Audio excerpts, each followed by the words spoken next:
নমস্কাৰ মই অপু মই মোৰ চেনেল বিউটিফুল ৱৰ্ল্ডলৈ সকলোকে আকৌ এবাৰ স্বাগতম জনালোঁ।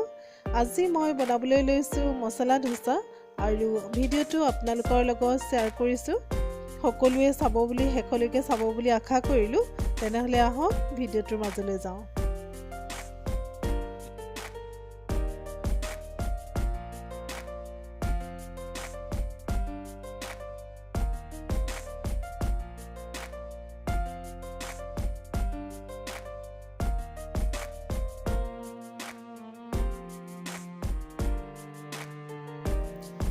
ধোচাৰ পেষ্টটো বনাবৰ কাৰণে মই এইখিনি সামগ্ৰী লৈছোঁ। ইয়াত আছে চাউলৰ গুড়ি, পিঠাগুড়ি 1 বাটি, চুজি 1 বাটি আৰু এইখিনি হৈছে চৌদা, অকণমান চৌদা আৰু নিমখ অকণমান লৈছোঁ, দেখিছেনে 1/4 হ'ব।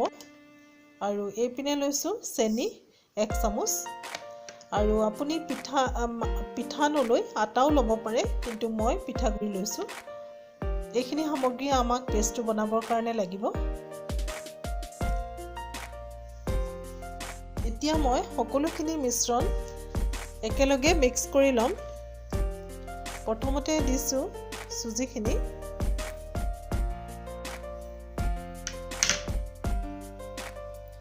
পিঠাগুড়ি,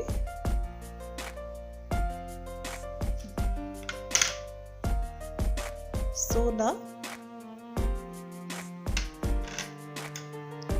নিমখ আৰু চেনি। এতিয়া মই এইখিনি ভালদৰে মিক্স কৰি ল'ম।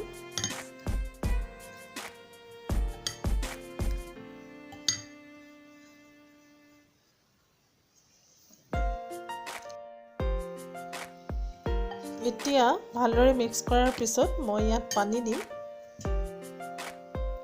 পানী প্ৰথমতে অলপ অলপকৈ মই ঢালি মিক্সাৰটো বনাই ল'ম।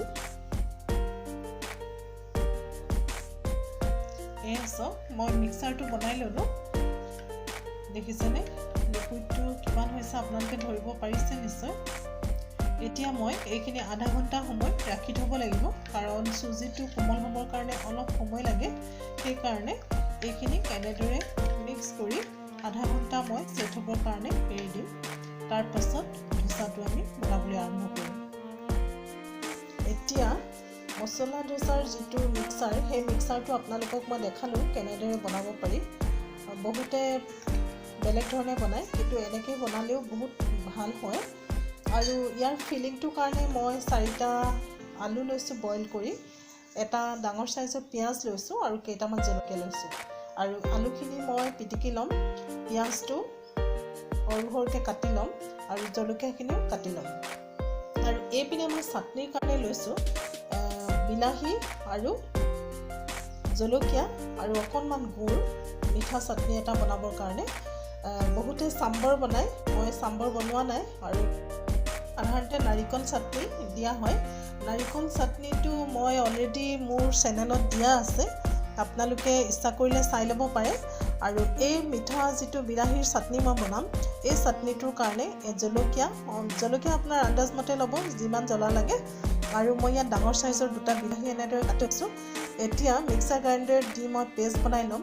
তাৰপিছত গুড়ৰ লগত ইয়াক মই এটা খুব সুন্দৰ চাটনি বনাম। কিন্তু এই চাটনিটো মই আপোনালোকক এই ভিডিঅ'টোত নিদিওঁ, কাৰণ দিলে বহুত দীঘল হৈ যাব। আৰু যদি আপোনালোকে চাব বিচাৰে তেনেহ'লে অন্য এটা ভিডিঅ' মই দিম, আৰু তাত এই মিঠা চাটনিটো থাকিব। তেনেহ'লে আমি আৰম্ভ কৰোঁ। ইয়াত মই এতিয়া ধোচাৰ ফিলিংটো বনাই ল'ম।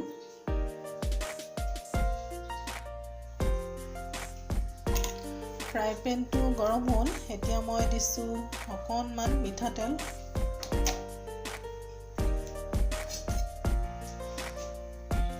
আৰু আলুখিনি দেখিছেনে, আলু, পিঁয়াজ, জলকীয়া চব মই একেলগে এনেদৰে সানি লৈছোঁ। ইয়াত নিমখো দি থোৱা আছে। এতিয়া মই খালি অকণমান ফ্ৰাই কৰিম এইখিনি।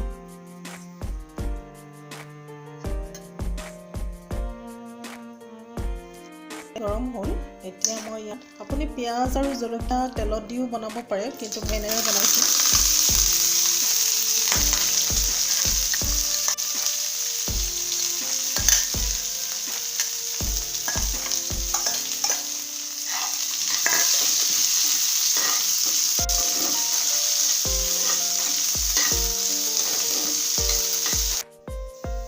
আলুখিনি ইয়াত একো কৰিবলৈ নাই অকণমান ফ্ৰাই কৰিব লাগে যাতে আমাৰ পিঁয়াজৰ কেঁচা ভাৱটো নাইকিয়া হয় এতিয়া মোৰ আলুখিনি ফ্ৰাই হৈ গৈছে গেছটো অফ কৰি মই নমাই ল'ম ইয়াৰ পিছত মই ধোচাটো বনাবলৈ ষ্টাৰ্ট কৰিম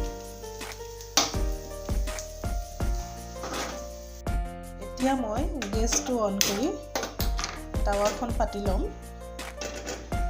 আৰু টাৱাখন ভালদৰে গৰম হ'বলৈ দিম টাৱাখন গৰম হ'ল এতিয়া মই ইয়াক ঠাণ্ডা কৰিবৰ কাৰণে অকণমান পানী দি এনেদৰে মোহাৰি ল'লোঁ আৰু গেছৰ ফ্লেমটো মিডিয়াম কৰি দিলোঁ এতিয়া মই ইয়াত দিছোঁ ৰিফাইন অইল 1 চামুচমান আৰু এতিয়া মই এইখিনি টাৱাখনৰ চাৰিওপিনে এনেদৰে স্প্ৰেড কৰি দিম যাতে গোটেই টাৱাখনত লাগি যায় আপুনি ব্ৰাছো ল'ব পাৰে এয়া চাওক টাৱাখনৰ চাৰিওপিনে লাগিব এতিয়া মই ইয়াত ধোচাৰ মিক্সাৰটো ঢালি দিছোঁ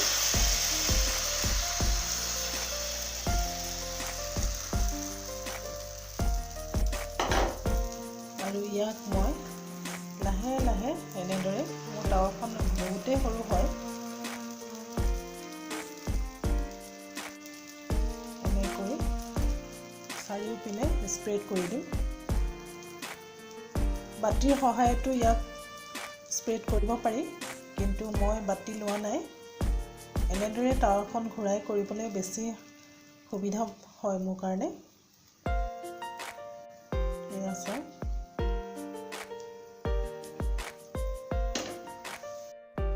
এতিয়া মই ধোচাখনৰ কিনাৰে কিনাৰে এখন চামুচৰ সহায়ত অকণমান তেল এনেদৰে দি দিম যাতে কিনাৰটো লাগি নধৰে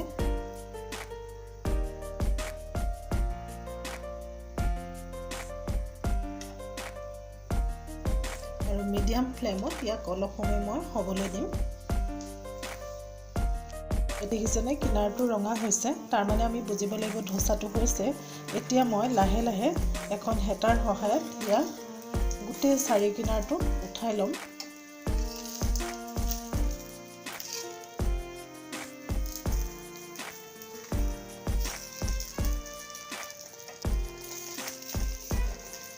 এনেদৰে যাতে ই ক'তো লাগি নাথাকে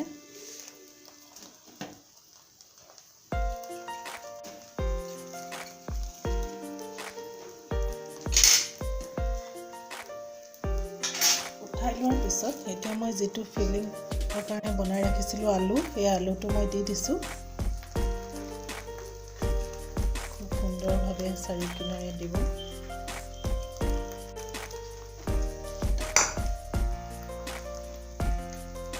আৰু এতিয়া মই হেতাখনেৰে এতিয়া চাওক খুব ধুনীয়াকৈ ফোল্ড কৰি দিলোঁ আৰু এয়া আমাৰ ধোচা ৰেডি আৰু মই এখন প্লেটত ইয়াক নমাই ল'ম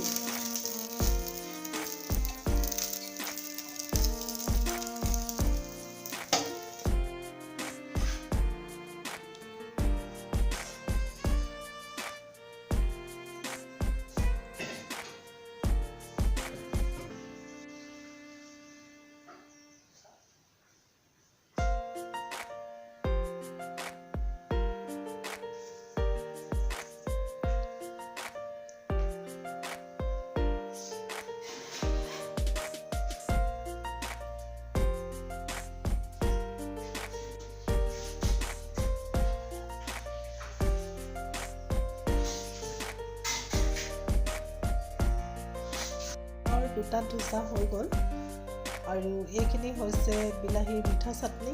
মই আজি নাৰিকলৰ চাটনি আৰু চাম্বাৰ বনোৱা নাই। এনেদৰে ঘৰতে বনাই খুব সুন্দৰভাৱে এনজয় কৰিব পাৰে আৰু বনাবলৈ খুব সহজ হয়, কিন্তু আপোনাৰ টাৱাখন অকণমান ডাঙৰ লাগে। মোৰ টাৱাখন সৰু হোৱাৰ কাৰণে অকণমান দিগদাৰ হ'ল বনাবলৈ।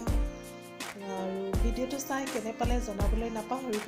নতুন এটা ভিডিঅ'ৰ লগত আকৌ লগ পোৱাৰ প্ৰতিশ্ৰুতিৰে আজিলৈ আহোঁ। নমস্কাৰ।